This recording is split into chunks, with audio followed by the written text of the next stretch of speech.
So next up is the trailer for Elvis. The second trailer was released today, and this is a movie that initially I was not looking forward to, only because I'm not the biggest fan of the director Baz Luhrmann. I think a lot of his movies are stylish. They're style over substance. I feel like, and I used to dislike that, but now I've kind of not necessarily loved it, but like at least respected enough to have for a director to have their own style at least.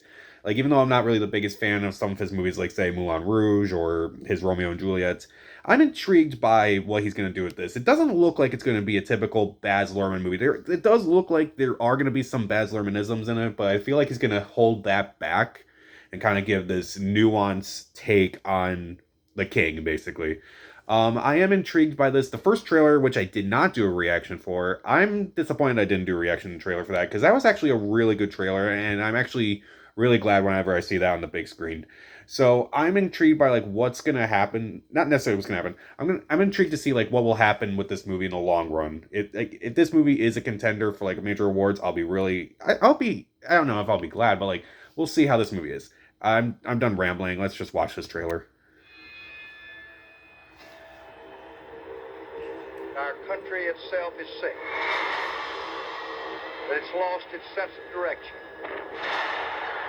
even its common decency. You don't so much as wiggle a finger. There's a lot of people saying a lot of things, but in the end, you gotta listen to yourself.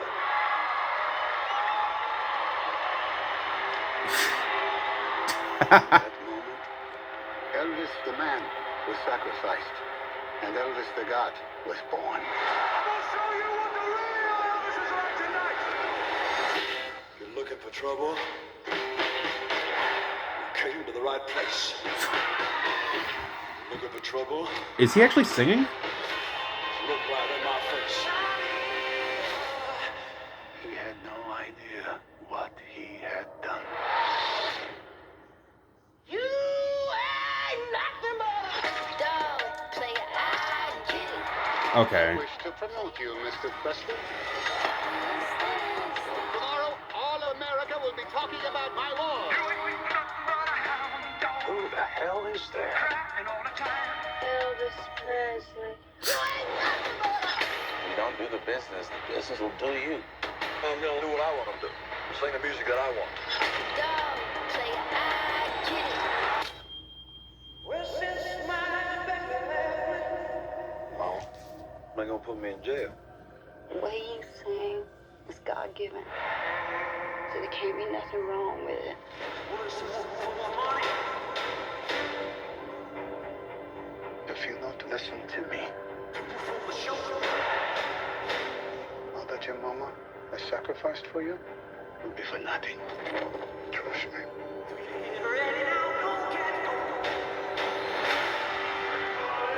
Been a lot of talk about the new Elvis. Those people ain't gonna change me none. Hmm. I think if you dream, he'll do it. Never met anyone like you. I hope not. We can't go on together with suspicions. Without me, there would be no Elvis Presley. Everyone's told me things are too dangerous to say. Sing. Ladies and gentlemen, here's Elvis Presley.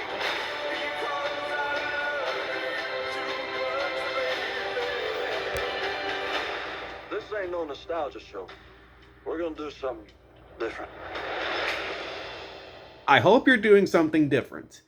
That last line where he's like, "We're gonna do something different." I'm like, from this, it kind of feels like at times that they're kind of doing a lot of the stuff that we see in a lot of musical biopics, where they start off like they start off humble. They start off like in a very small town, no one knows them, and then they discover their talent, and then they become big, and then they begin to drugs and alcohol and such, and then they redeem themselves in some way. We've seen it before. We've seen it done so many times that basically Walk Hard, the Dewey Cox story exists for that reason. Like we saw that with movies like Walk the Line, Ray. Recently, last year's Respect, I remember, also kind of dealt with that, which I also didn't really like about it. That Judy Garland biopic, I remember, not necessarily in the same vein, but like it kind of just did the same thing. So again, like I feel like that's kind of my only problem with this, is that it just seems too familiar for someone as like revolutionary as Elvis. Why do a revolution? Why not, like, for someone as revolutionary as Elvis? Why do a movie that is mundane, but at least like the talent involved? It looks like it's gonna try to overcome that a bit. So hopefully, I hope this movie's really good. I hope Austin Butler does a really good job as Elvis. Got to see a lot more of his performance here. It looked, I can't even tell if he's actually singing. Like that was, like, I remember with Bohemian Rhapsody, Rami Malek was not singing, and that kind of took me out. I don't know if that took me out of the movie, but like I didn't like Bohemian Rhapsody, by the way. I liked Rami Malek in that movie, but I did not really like that movie. But again, that was like, if it's at least better than Bohemian Rhapsody, I'll be okay with that. And it looks like, it definitely still feels like that Baz Luhrmann he's mostly restraining himself from his style with this trailer, at least with this movie, from what I can tell. But you can definitely tell that there are some Baz Luhrmannisms in it. But I'll still see this regardless. I'm still intrigued enough to the point where I'm like, yeah, I'll definitely go. Hopefully on opening weekend. As far as like the relationship between him and his manager, played by Tom Hanks, I think I got a little bit more sense of that in the first trailer than I did in this trailer. But overall, I'm still intrigued by this. I'll still see it. What do you think of the Elvis trailer? Which trailer do you prefer, the first one or the second one? Comment down below, subscribe to the channel. This is Pat. Stay safe.